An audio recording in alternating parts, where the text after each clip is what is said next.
ভাইরা, জামাতে ইসলামী যে দুর্নীতিমুক্ত সমাজ গড়বে তার প্রমাণ কি? তার প্রথম প্রমাণ হচ্ছে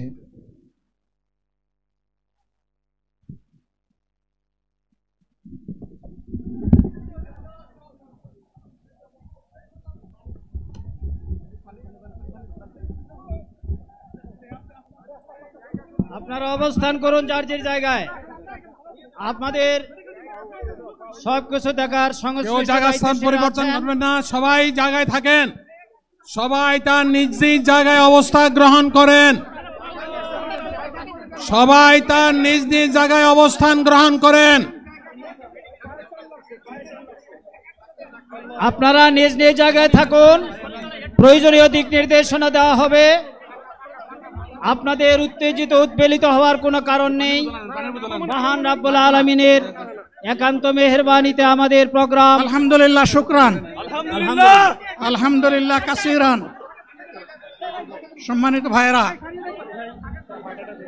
সম্মানিত ভাইরা, আপনারা শান্ত থাকুন। আল্লাহ রাব্বুল আলামিনের রসের মেহমানিতে গরমের সদরে মাহফিল মুহতারাম আমিরে জামাত অচিরেই সুস্থ হয়ে যাবেন ইনশাআল্লাহ। আমি আল্লাহ তাআলার শুকরিয়া আদায় করি, আল্লাহ তাআলার শুকরিয়া আদায় করি আবার আপনাদের সামনে দাঁড়াতে পেরেছি। আমি বলেছিলাম দুর্নীতিমুক্ত বাংলাদেশ ইনশাআল্লাহ সবাইকে নিয়ে আমরা গড়ব। আমরা কথা দিচ্ছি, বাংলাদেশ জামাত ইসলামী যদি আল্লাহ তাআলার মেহেরবানি এবং সরকার জনগণের ভালোবাসা নিয়ে সরকার গঠন করে, তাহলে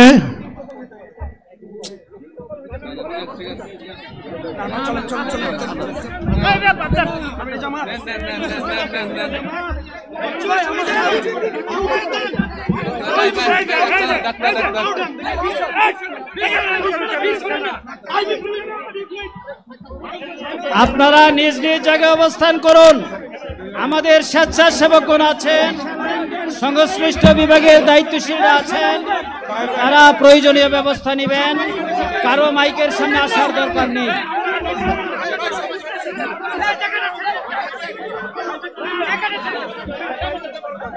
আপনারা অবস্থান করুন নিজ নিজ জায়গায়।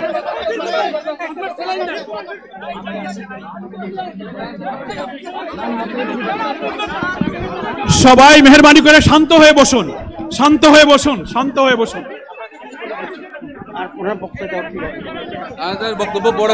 আপনারা সকলে আমিরে জামাত একটুখানি অসুস্থ হয়েছেন, গরমের কারণে হয়েছে, কিন্তু উনি বারবারই চেষ্টা করছিলেন বক্তব্য দেওয়ার জন্য। ডাক্তাররা বলছেন ওনার আর বক্তব্য রাখা ঠিক হবে না। ওনার যে বক্তৃতা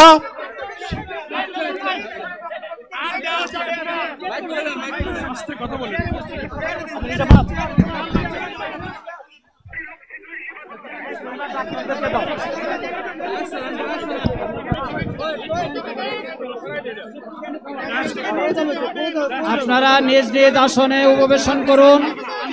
সংগঠনের দায়িত্বশীলগণ প্রয়োজনীয় দিক নির্দেশনা দিবেন। আপনাদেরকে নিজ নিজ জায়গায় অবস্থান করার জন্য অনুরোধ করা হচ্ছে।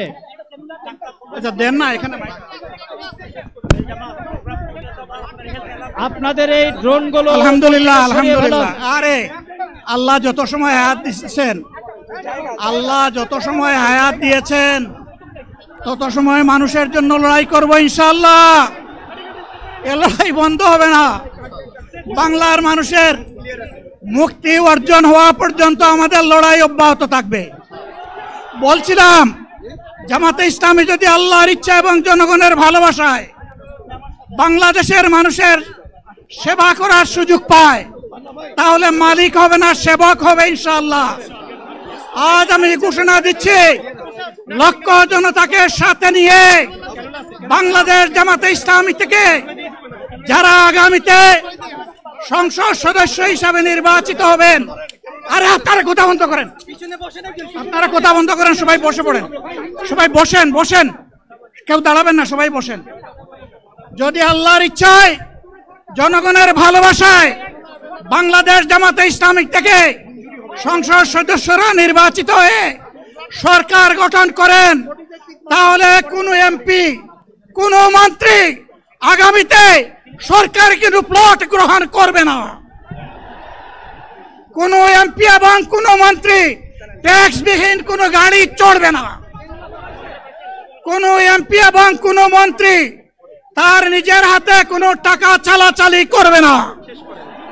কোন এমপি এবং কোন মন্ত্রী যদি তার নির্দিষ্ট কোনো কাজের জন্য বরাদ্দ পেয়ে থাকেন, কাজ শেষ হওয়ার সাথে সাথে বাংলাদেশের 18 কোটি মানুষের কাছে তারা তার প্রতিবেদন তুলে ধরতে বাধ্য হবেন। সম্মানিত বন্ধুগণ, চাঁদা আমরা নিব না, দুর্নীতি আমরা করব না, চাঁদা আমরা নিতে দেব না, দুর্নীতি আমরা সহ্য করব না। এই বাংলাদেশটাই আমরা দেখতে চাই। যুবকদেরকে আমরা স্পষ্ট ভাষায় বলতে চাই, বন্ধুগণ, তোমাদের সাথে আমরা আছি। আমি আজকে জামাতের আমির হিসাবে এখানে কথা বলতে আসিনি। আমি এসেছি বাংলাদেশের 18 কোটি মানুষের একজন হয়ে কথা বলতে। আমি শিশুদের বন্ধু, আমি যুবকদের ভাই, আমি বয়স্কদের সহযোদ্ধা, আমার বোনদের আমি ভাই। সুতরাং তাদের মুক্তির জন্যই আমি দায়িত্ব নিয়ে আজকে এখানে দাঁড়িয়েছিলাম। আল্লাহর ইচ্ছা শরীর আমাকে সাময়িকভাবে সহযোগিতা করে নাই, এটাও আল্লাহর ইচ্ছা যে এখন আল্লাহ আমাকে কথা বলার সুযোগ দিচ্ছেন। আমি বলতে চাই, বাংলাদেশের নির্দিষ্ট কোন শ্রেণীর মুক্তির জন্য আমাদের এই লড়াই নয়। রাস্তার একজন পরিচ্ছন্নতা কর্মী, চা বাগানের একজন শ্রমিক, রক্ত পানি করে ঘাম জড়ানো আমার একজন রিক্সা চালক ভাই মাঠে ময়দানে বাংলাদেশের মানুষের মুখে যারা এক মুঠো ভাত তুলে দিতে চায়, আমার সেই কৃষক বন্ধুটি, আমি তাদের হয়ে আজকে এখানে কথা বলতে এসেছি। আমি কোনো অভিজাত শ্রেণীর হয়ে এখানে কথা বলতে আসিনি। আল্লাহ তাআলার অশেষ মেহেরবানি, আজীবন সকল রক্ত চক্ষুকে উপেক্ষা করেছি, জেল জুলুমের পরোয়া করি নাই। আমার আফসোস, 24 সালে জাতিকে মুক্তি দিতে গিয়ে যারা জীবন দিয়ে শহীদ হলো, আমি তাদের একজন হতে পারলাম না। আপনাদের কাছে দোয়া চাই, ইনসাফের ভিত্তিতে একটি দেশ গড়ে তোলার জন্য আগামীতে যে লড়াই হবে, আমার আল্লাহ যেন সেই লড়াইয়ে আমাকে একজন শহীদ হিসাবে কবুল করেন। সম্মানিত বন্ধুগণ, আমাদের প্রিয় শহীদ নেতৃবৃন্দ 2006 সালের 28 অক্টোবর থেকে শুরু করে পল্টন গণহত্যা, শাপলা গণহত্যা, সারা দেশের গণহত্যা, পিলখানার গণহত্যা, 24-এর গণহত্যা, এই গণহত্যা যারা করেছে তাদের সকলের বিচার বাংলাদেশের মাটিতে নিশ্চিত করতে হবে। এদের বিচারের দৃশ্যমান প্রক্রিয়া শুরু না করা পর্যন্ত পুরানা ব্যবস্থাপত্রে বাংলাদেশ আর চলবে না। এতগুলা মানুষ এমনি এমনি জীবন দেয় নাই, জীবন দিয়েছে জাতির মুক্তির জন্য। যদি বস্তাপোতা পুরানা সবকিছুই টিকে থাকবে, তাহলে কেন তারা জীবন দিয়েছিল? যারা ওই বস্তাপচা ব্যবস্থাপনায় বাংলাদেশকে আবার গড়তে চান, তাদেরকে আমরা বলি, জুলাই যুদ্ধ করে যারা জীবন দিয়েছে, আগে তাদের জীবনটা ফেরত এনে দেন। যদি শক্তি থাকে ফেরত এনে দেন। আপনারা পারবেন না, যেহেতু পারবেন না, কাজেই নতুন ব্যবস্থায় নতুন বাংলাদেশ গড়ে তোলা হবে ইনশাআল্লাহ। শিশু, কিশোর, যুবক, মা, বোন, শ্রমিক, ছাত্র জনতা, ব্যবসায়ী সবাইকে যেই দেশ, যেই সংবিধান, যেই রাষ্ট্র নিরাপত্তা দিতে পারবে সেই নতুন বাংলাদেশ আমরা গড়ে তুলতে চাই। ভাইয়েরা, আমাকে সবাই চাপ দিচ্ছে, কেউ বলে ভাই শেষ করেন, কেউ বলে চাচা শেষ করেন। আমি তাদেরকে নিশ্চয়তা দিয়ে বলছি, আমার মৌত আমার আল্লাহ নির্ধারিত সময় থেকে 1 সেকেন্ড আগে হবে না, এবং হায়াত যা দিয়েছেন তার 1 সেকেন্ড আগেও আমি যাব না। অতএব মহান আল্লাহর কাছে আবারও তৌফিক চাই। আপনাদের কাছে যে কষ্ট হয়েছে আপনারা, আমি তো এখানে শান্তিতে বসাচ্ছিলাম আর চতুর্দিকে শুধু দৃষ্টি বুলাচ্ছিলাম, কি কষ্ট হচ্ছে আমার ভাইদের। প্রিয় ভাইরা, এই কষ্ট আল্লাহর জন্য, এই কষ্ট কার জন্য? ইনশাআল্লাহ আল্লাহ তাআলা আপনাদেরকে তার উপযুক্ত যাজা দুনিয়ায় দিবেন, আখিরাতে দিবেন। আপনাদের এই ত্যাগের বিনিময়ে নতুন বাংলাদেশ আমরা পেয়ে যাব। আসুন সেই নতুন বাংলাদেশের জন্য একবার স্লোগান দিয়ে শেষ করি, নারায়ে তাকবীর। আসসালামু আলাইকুম ওয়া রাহমাতুল্লাহ।